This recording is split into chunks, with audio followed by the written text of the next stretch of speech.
రాశాడట. 54వ ఈ కీర్తన చూడండి, ఏమనుంది? చీపు దావీదు చీపులో దావీదు దాగి ఉన్నాడని సౌలుతో చెప్పినప్పుడు దావీదు రచించిన దైవ ధ్యానం జీపు అనే ప్రాంతంలో దావీదు దాగి ఉన్నాడని ఎవరు వర్తమానం వెళ్ళింది? అప్పుడు పరిపాలిస్తున్న రాజైన సౌలుకి వెళ్ళింది. ఇది మీరు చూడాలంటే సమూయేలు మొదటి గ్రంథం 23:19 చూడండి. సమూయేలు మొదటి గ్రంథం ఎంత చెప్పారు ఫ్రెండ్స్? 23 సమూయేలు మొదటి గ్రంథం 23:19 నుంచి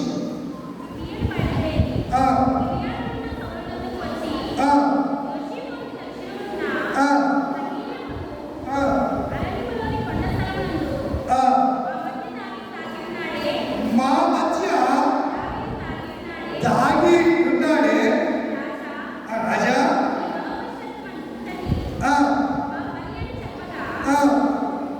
రాజుగారి నీ చేతికి అప్పగించున్నామా పనిని చెప్పగా సౌలు వారి తింటానికి మీరు నా ఎందుకు కనికర పడినందుకని మీకు యెహోవా ఆశీర్వాదము.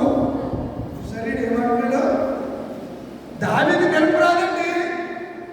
దావీదు సౌలు మీద ఏ దుష్టాలోచన చేయలేదు, కానీ సౌలు దావీదు మీద దుష్టాలోచన చేస్తున్నాడు. ఏం చేయాలని? చంపేయాలని.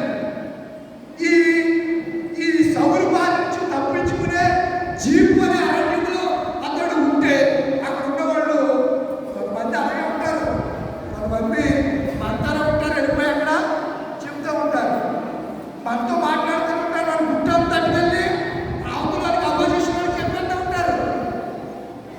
దావీదు వాళ్ళు నమ్మేయాడు. గుడ్డిగా నమ్మితే ఏం చేశారు? ఎంత దుర్దేశం చూడండి. దావీదు ఏం చేశాడు? నమ్మాడు. నమ్మితే ఏం చేశాడు? సౌలు దగ్గరికి వెళ్ళిపోయారు. ఎవరి దగ్గరికి వెళ్ళిపోయారు? మీరు ఎదుగుతున్న ఆ దావీదు మా దగ్గర ఉన్నాడు, నువ్వు ఎప్పుడైతే అడగన్నాడు దావీదు గురించి చెప్పగానే యెహోవా మిమ్మల్ని ఏమన్నాడు? మీకు యెహోవా ఆశీర్వాదము ఆశీర్వదించడం లేదు. కలుగుడుగా ఎలా కలుగుతుంది? దానికి దురుద్దేశపు ఆలోచన కలిగిన వాళ్ళు జీవించబడతారా? మీరు కీర్తన గ్రంథంలో చూస్తే కీర్తన గ్రంథం 72 అనుకుంటా. కీర్తన గ్రంథం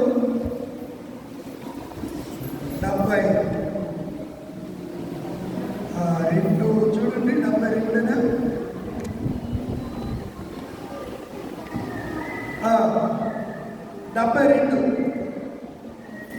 72లో 73 చూడండి. ఆసాపు కీర్తన ఉంది కదా. భక్తిహీనులు క్షేమము నా కట్టబడినప్పుడు కరిపించు వారిని బట్టి నేను మచ్చరపడితిని. వారికంట మరణమంది ఎవరేమో ఆసాపు ప్రార్థన చేస్తూ 12వ వచనంలో ఇదిగో ఇంటి వారు భక్తిహీనులు, వీరు ఎల్లప్పుడూ నిశ్చింత గలవారే ధనవృద్ధి. ఇది ఎలాంటి వాళ్ళంటే క్రొవ్వు చేత వారి కన్నులు ఏమైపోయాయంట? 7వ వచనం మెరకలై ఉన్నవి. వారి హృదయాలోచనలు మరి అభిషమే దుష్టాలోచనలు. ఈ దుస్తులు కళ్ళు కూడా అందుకంటారు. ఆడికి కళ్ళు నెత్తికెక్కేసిరా. ఏమంటారు? కళ్ళు నెత్తికి కన్ను మిన్ను కానట్లేదు. కళ్ళు ఎక్కడికి ఎక్కేసాయి? నెత్తికెక్కేస్తాయంటే ఇక్కడికి వచ్చేస్తాయండి. అది మాట. భక్తిహీనుల గురించి దుష్టాలోచన గురించి మాట్లాడుతూ ఈ మాట అంటూ ఉన్నాడు. 7వ వచనం అంటాడు, వారి హృదయాలోచనలు బయటికి. వాళ్ళు ఏం చేస్తారంట? ఎగతాళి చేయొచ్చు. యేసు ప్రభువుని వాళ్ళు ఏం చేశారు? ఎగతాళి చేశారు. యూదుల రాజా నిన్ను కొట్టినవాడు ఎవడు? మరొక మాట కిందికి వచ్చేస్తే కిందకి వచ్చేస్తే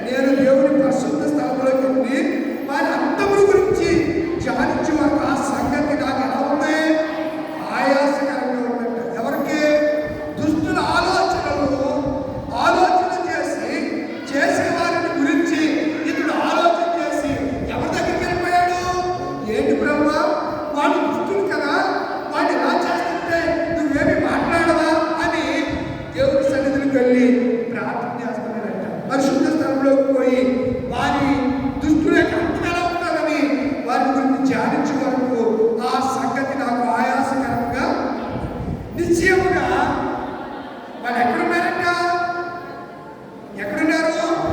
కాలు జారు చోటు లేవచ్చు. వారు నశించినట్లు వారిని పడేస్తున్న వాళ్ళని, దుష్టాలోచన కలిగిన వాళ్ళని. కానీ ఆ సంగతాలకి తెలియట్లేదు. పడవేయుచున్నావు. ఇంక కింద ఏమన్నా చూడండి. ఎప్పుడంట? ఒక్క క్షణం అండి. అహితోపలికి నాకు ప్రాణం పోగొట్టుకుంటే ఎన్ని క్షణాలు ఇదేసుకుంటే అన్నీ గెలగల తను చెప్తాడు. ఒక్క క్షణం. యోధ కూడా ఎంతసేపు అంతే. దుస్తులకి మనుగడ ఉండదండి. అందుచేత ఈ దినాన్న ప్రభు అంటున్నాడు, దుష్టు ఆలోచనలు మన ప్రాణాలు. వాళ్ళు ఎలాంటి వాళ్ళు అని అంటాడంటే, నా హృదయం వాళ్ళ గురించి మచ్చలు పడింది, నా అంతరేంద్రియంలో నేను వ్యాధులు పడుతుంది. నీ సన్నిధి మొగొట్టి వాడు ఆయన నేను ఎల్లప్పుడూ నీ అందను 24 నీ ఆలోచన చేత నన్ను తరువాత బైబిల్ నీవు నన్ను ఆకాశముకు నీవు తప్ప నాకెవరున్నారు? నీవు ఉండగా లోకంలో ఏది నాకు. దుస్తుల గురించి దుస్తు తలంపులు కలిగిన వారు ఏమైపోతారు? లైవ్ అయిపోతారు. క్షణమాత్రంలో వారు పాడైపోతారు అని పరిశుద్ధ గ్రంథం తెలియజేస్తూ ఉంది. ఇప్పుడు మత్తయి సువార్త ముగింపులకు వచ్చేస్తున్నాం. మత్తయి సువార్త 27వ అధ్యాయం. మత్తయి సువార్త 27వ అధ్యాయంలో ప్రభు వారిని గురించి చెప్పబడినటువంటి మాటలు, 2 మాటలు మీకు జ్ఞాపకం చేయాలని ఇష్టపడుతున్నారు.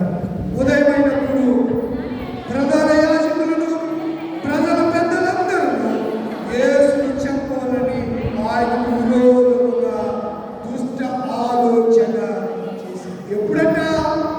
ఉదయమైనప్పుడు. అంటే యేసు ప్రభువుని ఎప్పుడు పట్టుకున్నారు? రాత్రి పట్టుకున్నారు. ఎక్కడ పట్టుకున్నారు? గెచ్చమనే తోట. ఎప్పుడు పట్టుకున్నారు?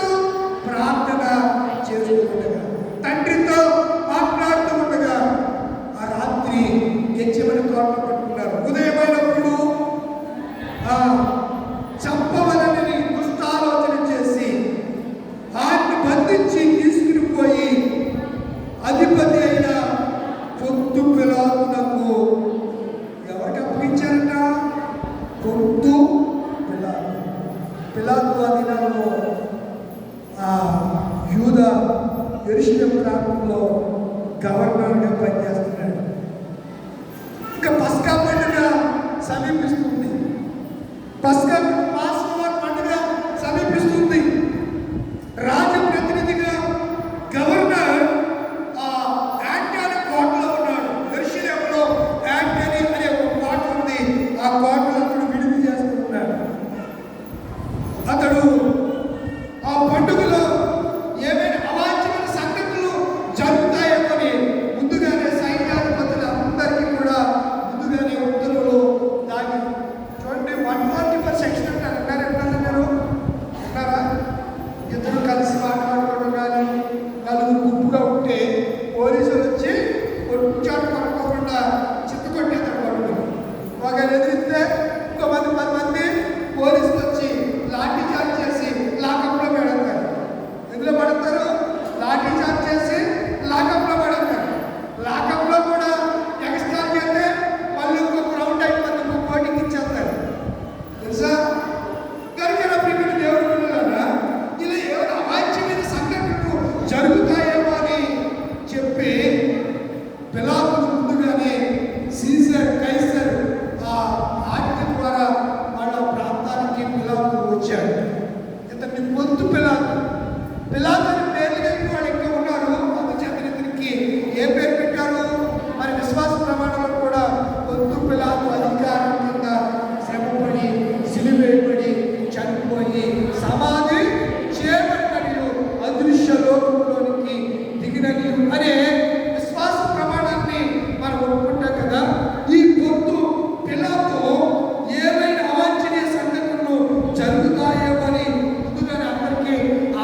పట్టుకొని తీసుకొచ్చారు. రాత్రి అంతా మా దగ్గర తిప్పుకొని కొన్నిసార్లు ఎఫ్ఐఆర్ మీకు తెలుసో తెలీదు, ఇండియన్ పీనల్ కోడ్లో సెక్షన్ ఉన్నాయి. ఒక మనిషిని అరెస్ట్ చేసిన 24 గంటల్లో కోర్టు ముందు హాజరుపరిచారు. ఎఫ్ఐఆర్ కాపీ ఎవరికి ఇవ్వాలి? ముద్దాయికి ఇవ్వాలి. ముద్దాయికి ఎఫ్ఐఆర్ కాపీ అని ఉంటుంది. ఆ కాపీ ఇవ్వాలి. నువ్వేం నేరం చేసావో ఆ నేరాన్ని బట్టి నిన్ను మేము అరెస్ట్ చేసామని అంటారు. అదే రాజకీయ నాయకులు అయితే 41A అనే నోటీస్ ఇస్తారు. 41A అనే నోటీసు ముందుగానే పోలీసు వాళ్ళు వెళ్ళి ఇస్తారు. చంద్రబాబు నాయుడు అలాగే ఇచ్చి అరెస్ట్ చేశారు. జగన్ కూడా అలాగే అరెస్ట్ చేశారు. రాజకీయ నాయకుల దగ్గర వచ్చేసరికి 41 నోటీస్ ఇస్తారు. ఇచ్చి అరెస్ట్ చేసిన 24 గంటల్లో కోర్టు ముందు ప్రొడ్యూస్ చేయాలి. అప్పుడు కోర్టు ఏం చేస్తుంది? కొంత వ్యవధిని అనుమతించి వారికి ఆధారంలో ఇంటర్గేషన్ చేయడానికి వారికి అవకాశం కోర్టు ఇస్తేనే కానీ వీళ్ళు సొంతంగా చేయడానికి లేదు. కోర్టు అంటే లెక్కలేదు కదా, డబ్బున్న వాడితే కోర్టు, డబ్బున్న వాడే అలా వీళ్ళు ఉదయం అవ్వగానే ఎక్కడికి తీసుకెళ్ళిపోయారంట? ఎలా దగ్గరికి తీసుకెళ్ళారు. ఏ ఆలోచన చేసి? దుష్ట ఆలోచన చేసి. ఈ రాత్రి మనం ఎలాంటి ఆలోచనలు కలిగి ఉంటున్నాం?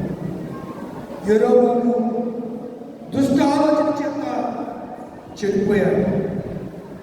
యేసేపు అన్నలు యేసేపు విరోధంగా దుష్ట ఆలోచన చేశారు. పర్యవసానాన్ని అనుభవించారు. లేచి నిలబడతారా? ఈ రాత్రి దేవుడు